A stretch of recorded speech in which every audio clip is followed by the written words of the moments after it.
everybody to another edition or another week of Insight to Happiness weekly webinar series with me, Derek Mason.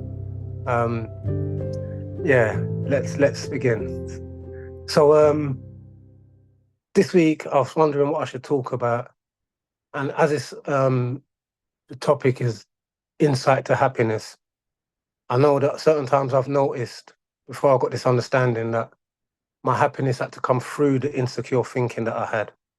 And I had to sort of blend the two of them. So then I started to look at insecurity and how that shows up for me, and how me just having this understanding of just noticing where it shows up for me, I can sort of see my security a bit better and access it a bit more readily. And yeah, since I got this understanding, I think there's this thing where you think that you get this understanding, and if you see something into your insecurities, then all your insecurities disappear. Well, I'm still looking for that experience. And if somebody's got the way for me to sort of live that experience, then I want it right now. Because I've got this understanding, and it's broken me through so many barriers of insecure thinking that I used to hold, that used to look so concrete and used to look so solid.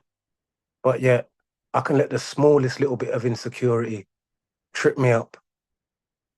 And then I have to see something through that for me to sort of know that that's something that was made up by me. And even looking into my own insecurity, something that I saw when I got this understanding was that before I thought insecurity was my default position. I thought I lived, if it was on a bar to 100, then I lived 87, 88% in the insecure state, in the insecure feeling, because that was me. And I had to do something. I had to be doing something or feel a type of way for me not to experience the little, I don't know what, 13% that's left. And my ambition or my thing was just to increase that maybe a few percent. 50-50 was never an option. But like I said, since I got this understanding, I've sort of seen that that default position is the whole 100. And I sort of think my way out of that when I think I can't do something or I think I can't achieve something. And I'm all too quick to encompass that whole 87%. Yeah, that 87% that I used to live in, it can surface at any moment and feel just as real as it used to feel when I was little, when I was in prison, when I was homeless, when I was unemployed, when I felt I couldn't be loved.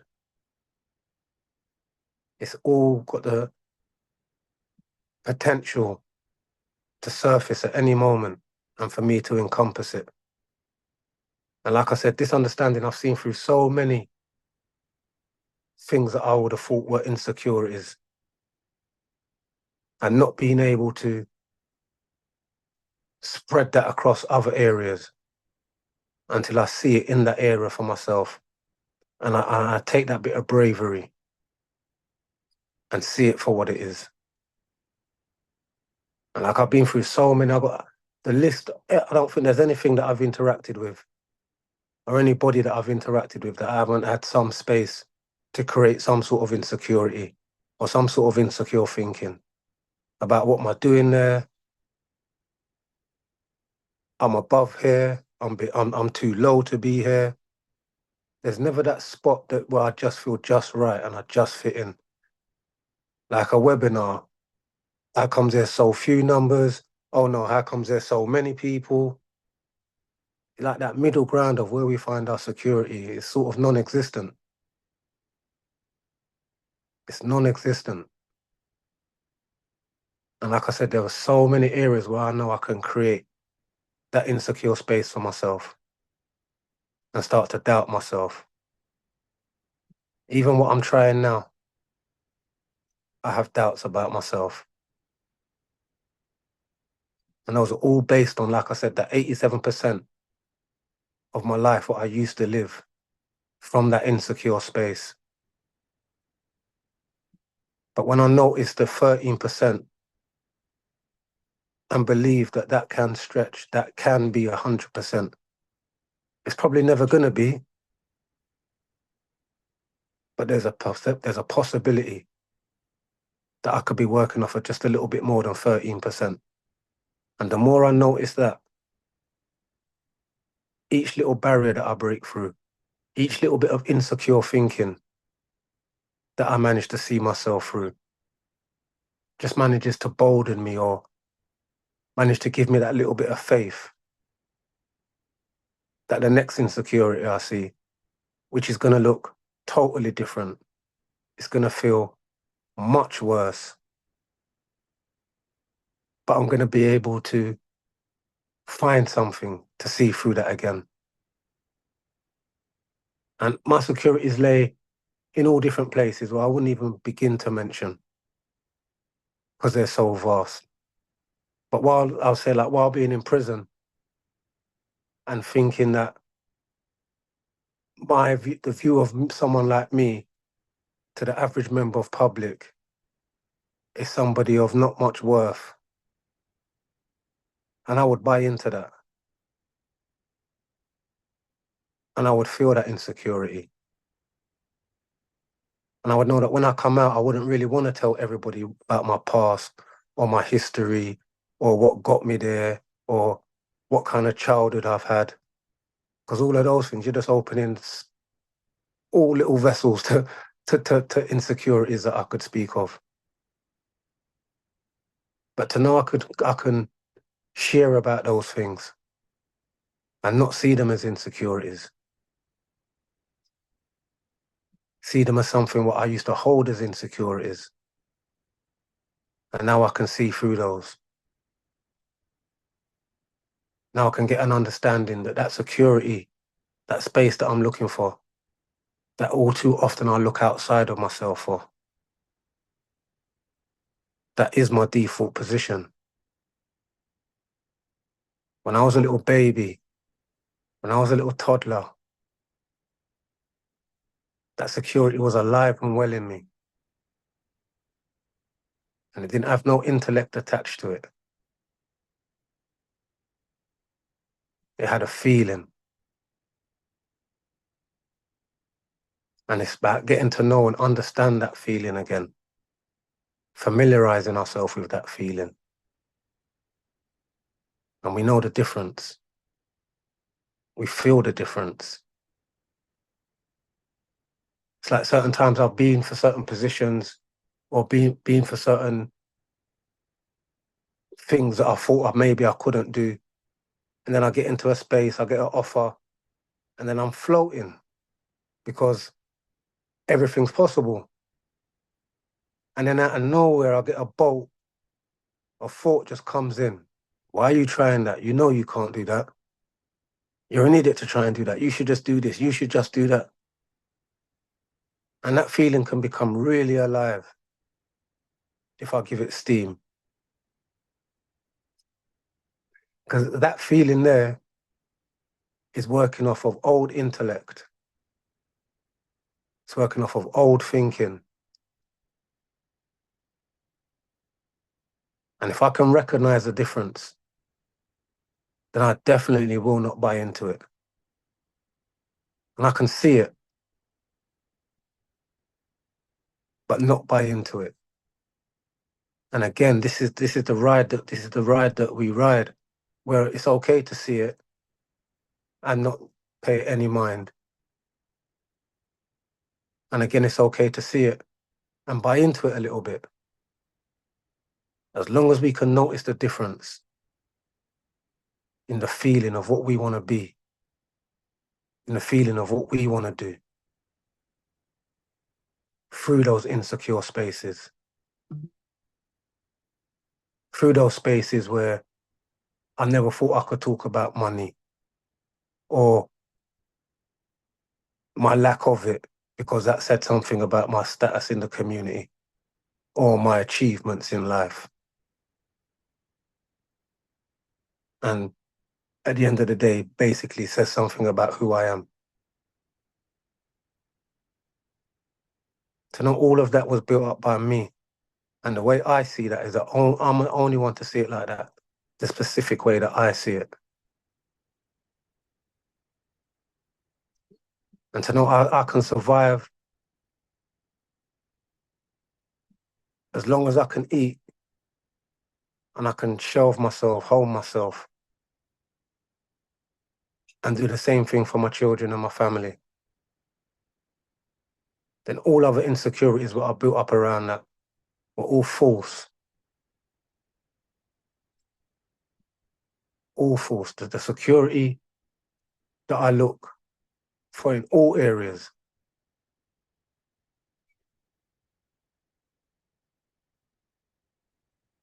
Like I said, I've come out of prison. I've started to share about things that I previously would have seen as vulnerabilities, not seen as something what I could thrive from. And I can look back on all those insecurities what used to hold me and used to shape the way that I would show up. In turn, making me think that was who I was.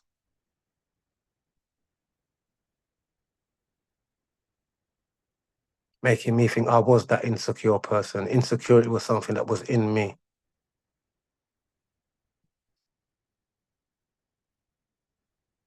And like I said, to get job offers, to get asked to speak at certain venues,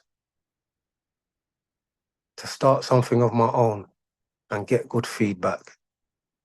All of those things do not alleviate the insecurities that I still feel along the way and the nerves that can overcome me and the old thinking of who I am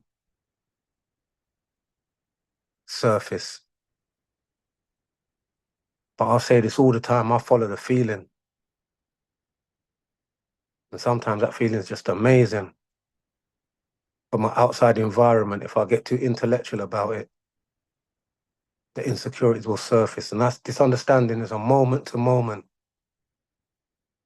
understanding, seeing where it shows up for us, seeing where we find that happiness. And the more we look into that, what we do have, the more we look into that 13% of what does make us happy, where we do find our security, and less focus on whatever percentage everybody might have of the times when they're feeling secure. And my feelings of insecure started from me being young. And then me thinking I had to do something in order to get that secure feeling, which again led on to other insecurities surfacing, like always feeling I wasn't good enough in every situation. That's a lot of battling, like every situation, never feeling that you're good enough.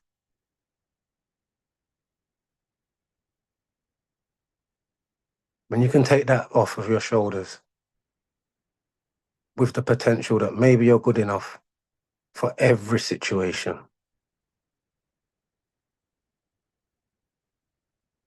That maybe you'll be okay through every situation.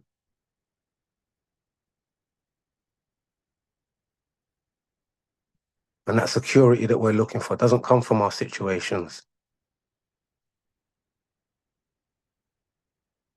That security we're looking for comes from deep down inside of us,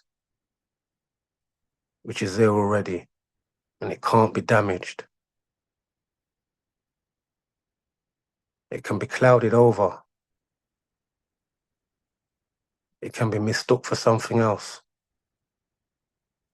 but it can never be lost. I'm talking about, you know, when you get that feeling where whatever the task is, it could be something as deemed as a small task, it could be something as deemed as a big job change, a big relationship shift, it could be anything. When we get that feeling that we know everything's just going to be okay, everything's going to work out. And you get that good feeling that you know this is where I'm meant to be. Even those beautiful, blissful moments can be cut through with that thinking of who do you really think you are.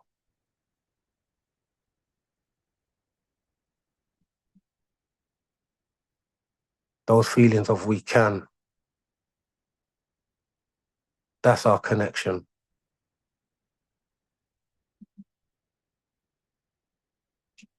And we all have that possibility for it to show up however it shows up in our life. And I had this thing, like I say, of constantly looking outside of myself for that security. Constantly looking on the surface. Not really understanding that's what's beneath that surface. Way deep down beneath that surface. That security that we tap into. If I know that's always alive. Constant. What's on the surface will always change. How it looks to us will always change. But if we have confidence, we have trust, and we show courage in knowing what's beneath the surface, what we are, what we have the ability to tap into, then the surface becomes irrelevant. And I had an insight because, like I said, sometime earlier on in the year, I went for a little period where I was made homeless. And I had this opinion of myself because if you're homeless, then that says something about yourself. And I just knew throughout everything what I've seen through this understanding, everything that I had done up until that point, I knew I had sort of followed the feeling and I had trusted in it. But yet still it had led me into that predicament. Now I could have looked on the surface and I could have bought into that and I could have looked in a total different direction. But I had trust in knowing that I'm more than the surface. I had trust to know when you look a little bit below that surface, what you find is something beautiful no matter what the circumstances. What you find is something warm. And even through that situation there, from me knowing that, it just made that little situation a little less uncomfortable.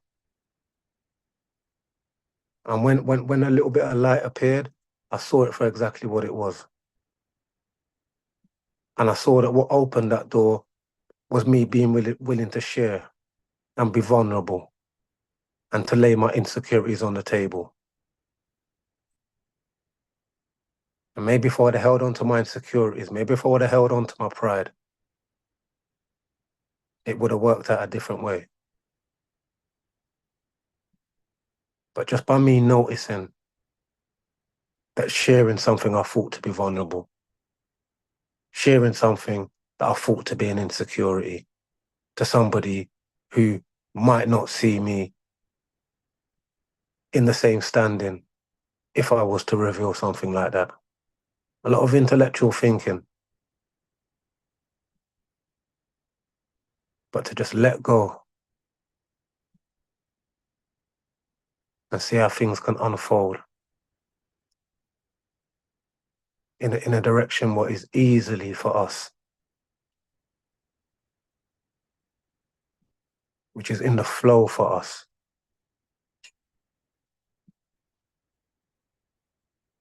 Then we can start to see this is a moment-to-moment test, a moment-to-moment adventure With, for me, the only rule being use a bit of what you used last time, which was not knowing what's going to show up for you in this moment to provide you with what you need. Sometimes it can be last minute, hairy, edge of the cliff stuff.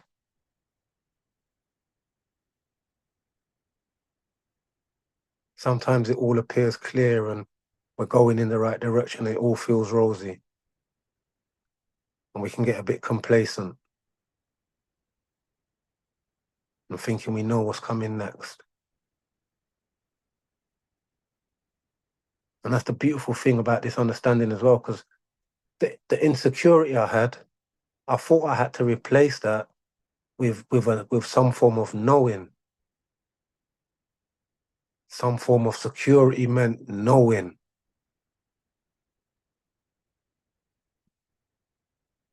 Now, for me, just security means for me just knowing that I am it and I can find it. And for me, it's an adventure, using my feelings as some form of barometer to know when I'm not in that space. And in that space of where I always found comfort, of where I always found security,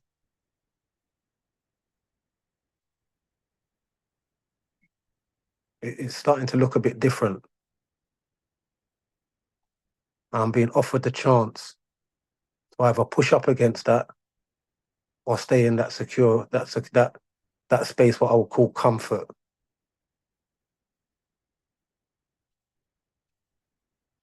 And when I push up against it and lean into it, as I would say,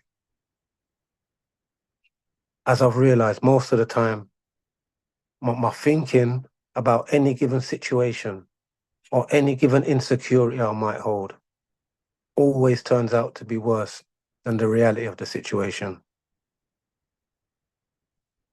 100% of the time. But it doesn't stop me the next time round from building up something big about it and buying into it.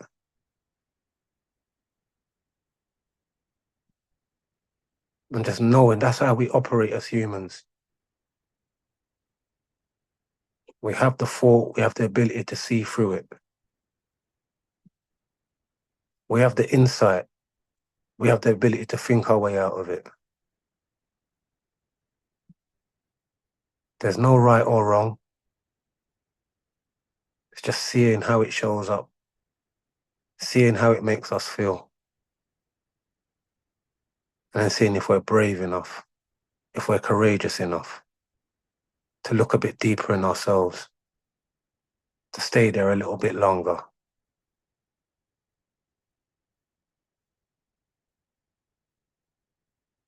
Just be in that space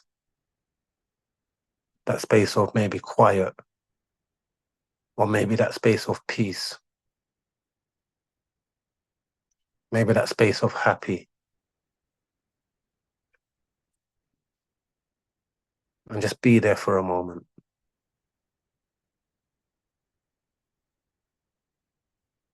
And just experience that. And whenever we're there, we just know that we can appreciate that that is who we are. That is when we can look at everything and see it with that positive possibility.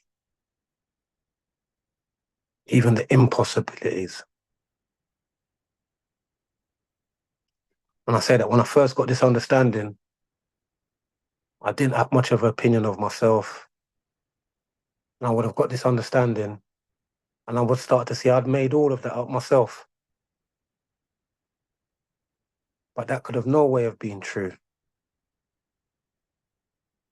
But when I started to look, the deeper I looked, and I went through that little cloud of intellectual thinking of who I must be. And again, that was made up.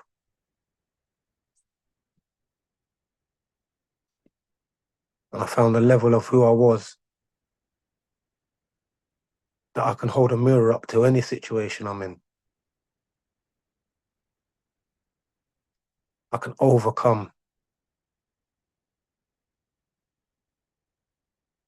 I can see through.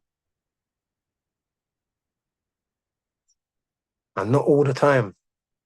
That's what I've got to keep on adding. Not all the time.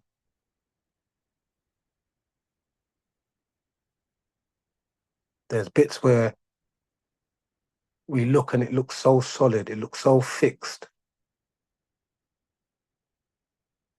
It looks so real. And one of the things is that because it feels so real. It feels so solid.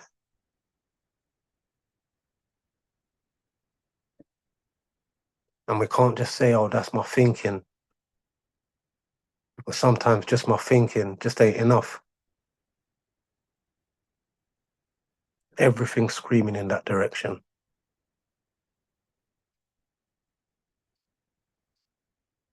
And when it gets a bit like that, you have to have that trust and that faith and that knowledge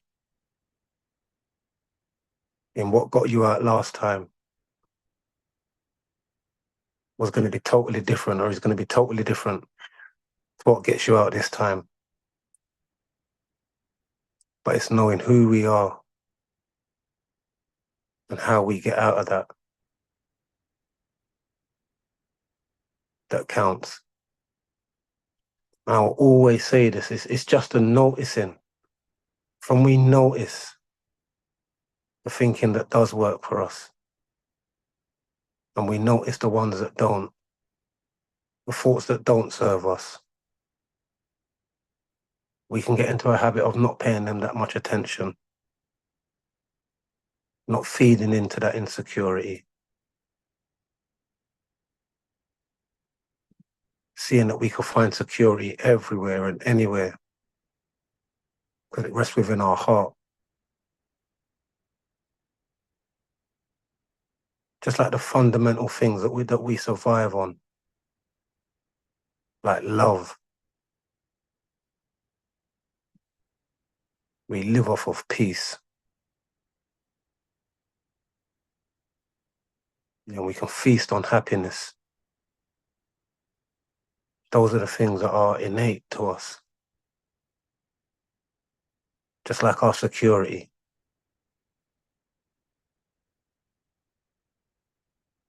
It's like a gift we was gifted when we was young, when we was little.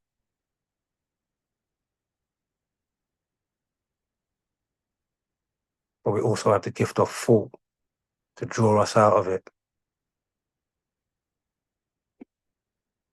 And it's that feeling, that feeling of home, that feeling of coming home, that familiar feeling, that familiar feeling of just being home, just being where you're meant to be.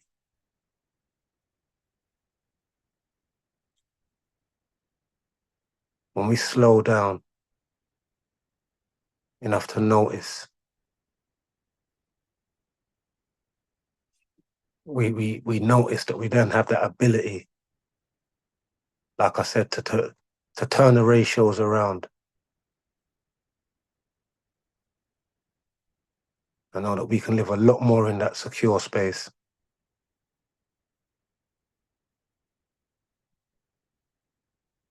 And we can see through those insecure spaces a bit more easier.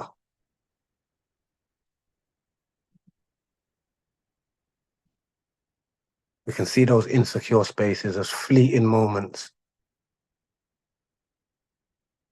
Whereas before, like I said, I used to see my secure moments as fleeting, as a fluke, a one-off.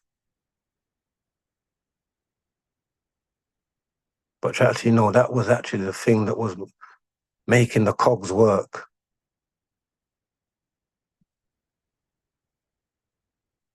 And it's always working.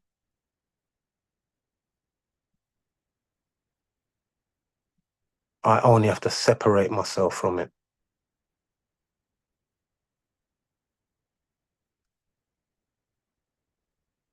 And again, just knowing that, just knowing when I'm in that space, just know I've created it. It doesn't dismantle it straight away. It doesn't bring that security I'm looking. And that's what I see with this understanding as well. Sometimes when I'm in those spaces, I don't know how I get out of it. I don't just have an insight and it just takes me out. I just do something and something happens and next minute I'm not in it. I can still look back and see how deep I was in it and where my thinking was taking me and what I thought I had to do.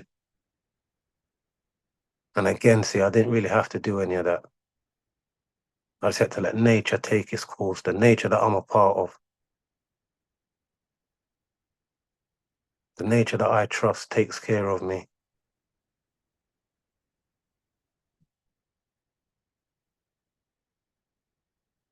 From beneath that surface where those cogs turn, from where this understanding guides us into where we need to be. Having a trust in that, having a trust in what we really listen to, how we listen to it.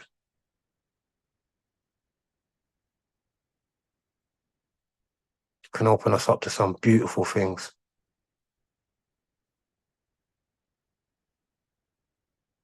And that's enjoy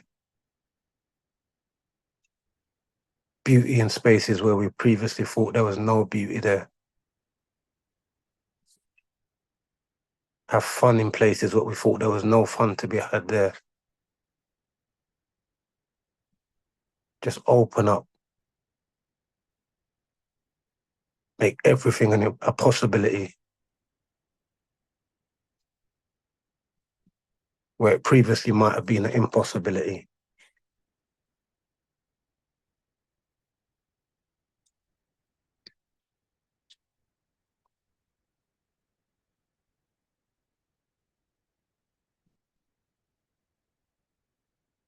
I think for me as well, I've always been the sort of person, I don't like pushing up against my insecurities. As soon as I see them coming on, I'll run in the opposite direction at a million miles an hour. That's not why I like that comfort zone. It's just comfortable. I've set up my little thing is I'm the guy, I go to the restaurant and I always order the same thing all the time. Come on. That says it all. I like what I know and I know what I like. So going outside of the campfire to look for something that might be better or might be, there's a lot of might be's and there's a lot of urban myths and um, legends going around about what might be on the other side, but there's something in that for me what I just feel I have to follow. And it takes me away from that campfire. And I find myself being in that space that I thought I didn't like. But yet I'm the one who put myself over there. It's breaking that intellectual thinking of who I thought I was and how I thought I'd get there. It's knowing those feelings that sort of keep me alive. And when we say comfort, I don't even think it's a comfort in a way. I'll say it's more of a physical comfort where if it's easy and it's the easiest way for me to physically do it, that's the route I'm going to take. And everything else is hard work. But when I push up against that as well, the physical part doesn't even come into it.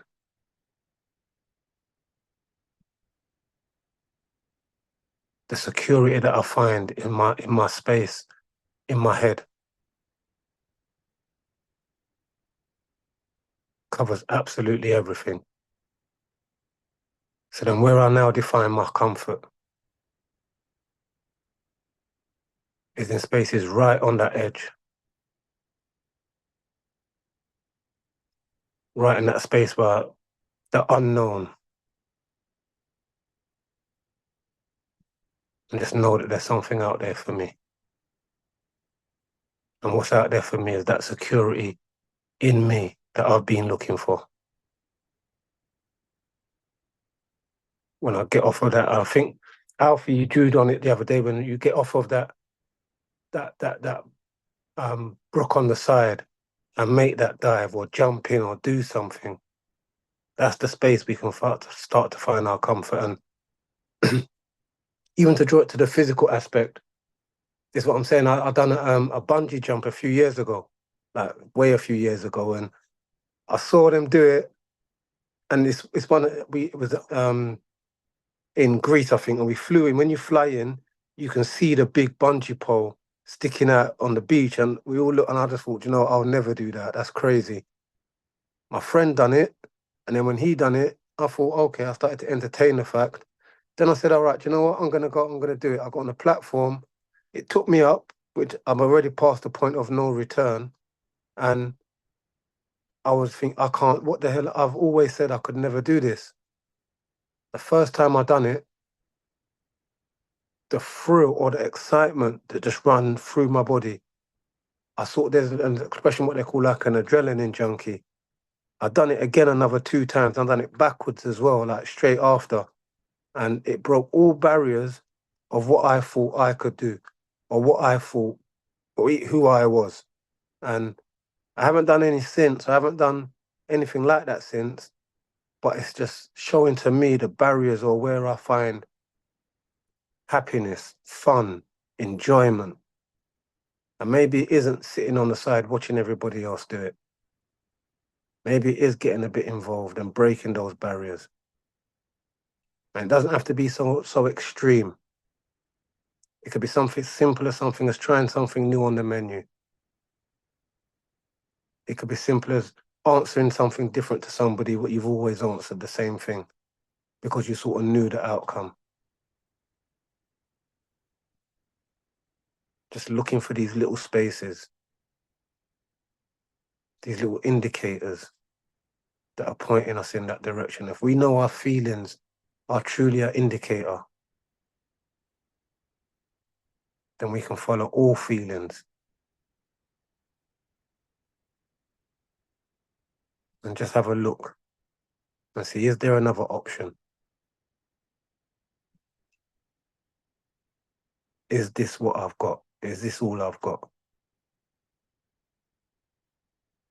And you know what? I guarantee you, we've always got something else. Always got something else. And the moment we're open to thinking that is the moment that something else shows up. And don't let anybody tell you they know what that something else is. Because again, we'd never know what that something else is. We just know we're connected to that thing. We're connected to that security. We're connected to that wholeness. Only thing that disconnects us, or the only things that makes us think we're not whole, is the moment we think that is what we deserve, or that is what we're owed. When we truly believe what we deserve, what we're owed, who we are, is everything.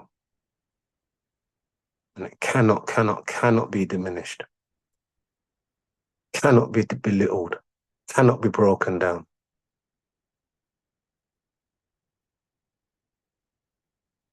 It can be handed out loads because it can't run out. And even in those times of insecurity, just knowing that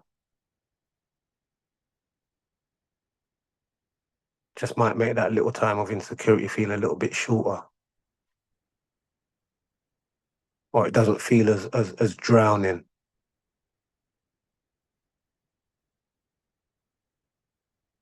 And again, it's okay because we're never I ain't never trying to tell anybody they can find that space where they just feel 100% secure and safe about everything, and all their decisions are always right. And they never have a bad thought. They never have an off thought. We continue to think the way we think.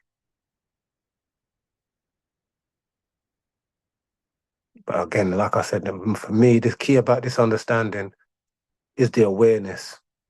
When we're aware of what thoughts serve us, when we're aware of where our insecurities lie,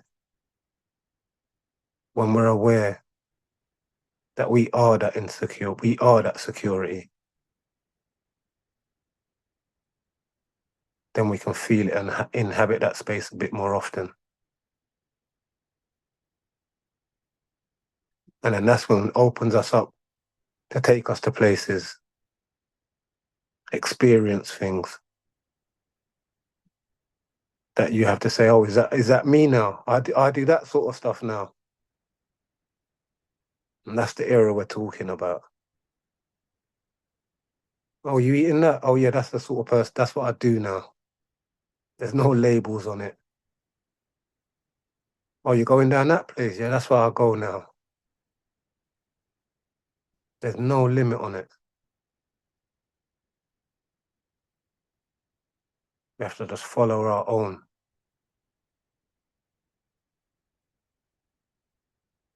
Follow that feeling to be in that space. Follow that feeling to experience that security. To shatter those beliefs of where it definitely lies. And get a feel for that happiness. Get a feel for that connection. Get a feel for that love and joy that is available to us all the time.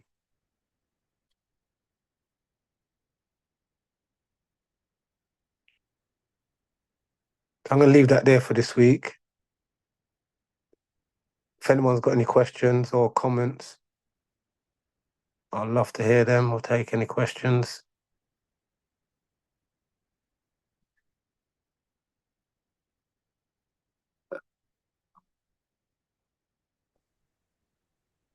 I had a couple of you talking about the bungee jump thing, and I had a similar thing myself once going on this weekend thing, and they suddenly announced at the start of it that they were going to do this kind of firewalk thing, and then this odd thing where you put like this funny wooden, I mean, it wasn't like an arrow with a really hard point, but you put this kind of stick against your throat and the wall, and you had to like walk into the wall so the stick would break, you know? And I was like, well, I'll go, but there's no way I'm doing the firewalk or that thing, you know? And then suddenly I just was doing it, and I had the same feeling as you described, like just I'm sure in those things there's probably some kind of trick in how they set it up, but the doesn't really matter because you're still walking through the insecurity or the fear of your own mind, aren't you? You know what I mean? And it was the same thing, like, wow, I am the kind of person that can do that. Or, and then I suppose not attaching to that as a new identity, but just that same thing. It was like the freeingness of just letting go of a story of limitation or something amazing kind of opportunities to sort of just step into spaces and kind of go, what if I can, or just be open to that. And I think that is lovely as well, because like I said, it can be on extreme or it can be on little cases, but it's just to notice it. It's just to notice that maybe I can, that potential. And where we sort of build all this thinking and put it onto somebody else or project it onto somebody else, or that the person who can do that is this sort of person or that sort of person, and that doesn't look like me, so I definitely can't do it. All of that falls away.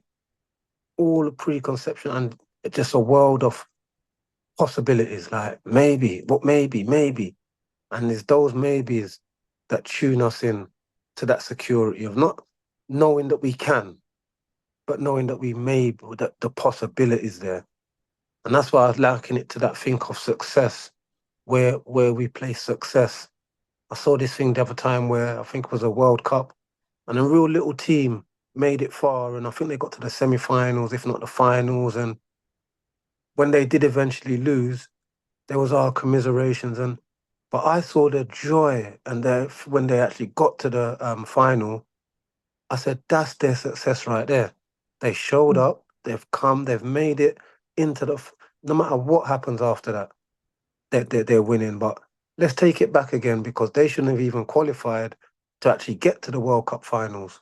So they could be, their success was achieved way back, way back. But because they progress in the competition, people move that bar of success further and further. But that bar of success is in their heart when they know that they achieved something what has put them in that space of they can do, which has led them on to getting so far in the tournament. But the success, the fuel lay in the beginning just by showing up. And that's where our success lies, by just showing up and being prepared to give everything that's in your heart. It's making me think of this funny thing, Derek, that happened this morning where I'm like in this group, which has nothing to do with the three principles or anything like that. And out of the blue, someone posted this post saying, has anyone heard of the three principles? I was like, wow. And they were going, oh, it's really interesting. And I sort of responded going, yeah, I'm a practitioner in that kind of. And then afterwards I thought, why did they use that word? I'm a practitioner, like kind of, and they're kind of going, oh, that's interesting. And suddenly I thought, I don't want to go back on the forum now because I feel like I don't have a proper expensive certificate from an expensive course. You know what I mean? That like I'm never going to have the money to do that. Well, there's a limitation, and it's like, but at the same time, I feel like I've been through the Alfie Spencer syllabus, or you've been through the Derek Mason syllabus. You know what I mean? And it's like, it's such a weird thing, isn't it? Because the three principles is like a kind of, it's like a never-ending training, isn't it? You know what I mean? And it's like how, and I just thought, here I am in this like limited space of wanting to run away because I don't know how to continue the interaction because,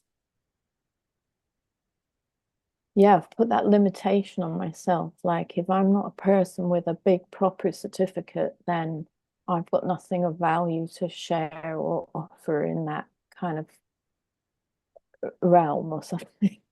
And I think that's sort of like what I was talking about, Alfie, before, when we we think that we have these little moments and they just show up, and then that's a fluke, and then we retire back to what we really are. And you just gave an example of it, because I think at that time when you was typing or you was writing, I'm a practitioner, you was in that infinite space. Mm. You was in that infinite space. Sometimes as soon as it becomes real, or as soon as it reflects back to us, like, oh my, who said that? Oh, well, I said that. Oh, back to the old Yeah, because I would space. have never written that. I would have never written Me. that. Who written that? But sometimes it's coming from that deeper space. And I'll share a quick story with you about how I even got here today. I'd not been selected for all the people that had been through the Beyond Recovery program in prison. There was some people that spoke a bit more articulate than me, or had seen a bit more than me, and they was ahead. And I managed to get myself down to a place where they were doing rehearsals for a prison conference. And I was with a guy who does a lot of chatting. He's got a chatty mouth. So I was thinking to myself, let me say to him, I want to talk. And then he will call Jacqueline over. He will tell her what she wants, and then he'll get me in. As soon as I thought that, I had intellectual thinking like, oh, no, no, I don't want to do that. I don't. As I'm thinking that, the words come out of my mouth, I wouldn't mind talking at this conference, And as soon as it came out my mouth, I said, what intellect kicked in? Why did I say that? I know what he's going to do. He's going to. And as soon as my intellect's saying that, he's calling over Jacqueline. And he called over Jacqueline and he just said, yeah, Derek wants to talk to you. And I was like, what? Oh, yeah. And I mumbled out, oh yeah, I thought I could offer something at this conference. She said yes. I spoke at that conference and that it instilled in me, that is what I wanted to do. So by me blurting out to him, it sort of knowing what he was going to do, something made those words just come out of my mouth. And I ended up not forced into, because I had to speak, this is what I think I can offer. And she said, okay, that's good. Okay, you can talk. So it led to me realizing, oh, I can do that now. And just from that little opening, I can see a bit more space of who I am in that secure space. And know the little fleeting moments where that insecurity is not at play, that's when we get into that cycle. Yeah, because and trust me, you could have 100 certificates. She could say, oh yeah, have you got 101 certificates? You'll be like, oh my God, oh my God, oh my God, oh my God, oh my God. Exactly. It doesn't matter. Don't think about what we do have. And when you put practitioner, you put that for a reason, because that was coming from something deep inside you that knew that that's what label you could put on yourself in that moment.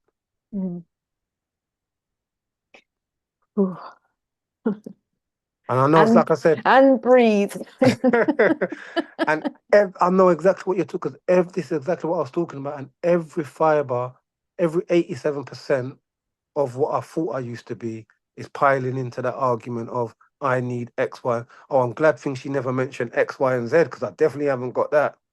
And then we just start making up things that we thought that we should have, that which she might have said that we need to have, and we realize, oh, I'm just piling. I'm me. I've got what I've got. Or apologizing and justifying. Oh, well, yeah. Total different direction. Oh yeah. Just understanding that I am what I am, and I'll always be good enough. And that's why I said that trust and that faith in who we are. Just in who we are. We're not claiming to be anything other than somebody that can just come, show up, and share from that space of what's true for them in that moment. Whether that looked like something vulnerable, whether it looked like something strong to them, we don't know how that's going to show up for other people. We just know that what we know is that we're good enough, and we stick to that. And sometimes it's easy, like I said, you've got that thinking coming in. What about last time? Last time didn't go so. Or what about when you spoke to Thingy? That didn't. Oh yeah, and then we can buy into that, and it becomes real and relevant. But we have to have that trust in that deeper part of us that we know that we're connected to. When we feel that fuels us. Hi, Mark.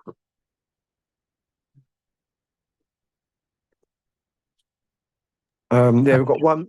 Hi, Mark. We've got 1 minute left, Mark. Oh no! Yeah. I didn't listen. Jeez, I came on an hour too late. Yeah. Don't worry. Maybe next week. Maybe next time. Yeah. But it's good to see your face, though. Yeah. Great to see all of you. Yeah. No. Yeah. So I'm going to wrap it up. There's nothing in the chat, is there, Emma? Right. Then, so I'm going to wrap it up and say it was good to see you all again this week, and it's good to just show up and share from what I'm seeing and then interact with you guys. So I look forward to seeing you guys next week. Have a good week. Hi, Mark. Bye-bye. Bye. Bye. Bye. Bye.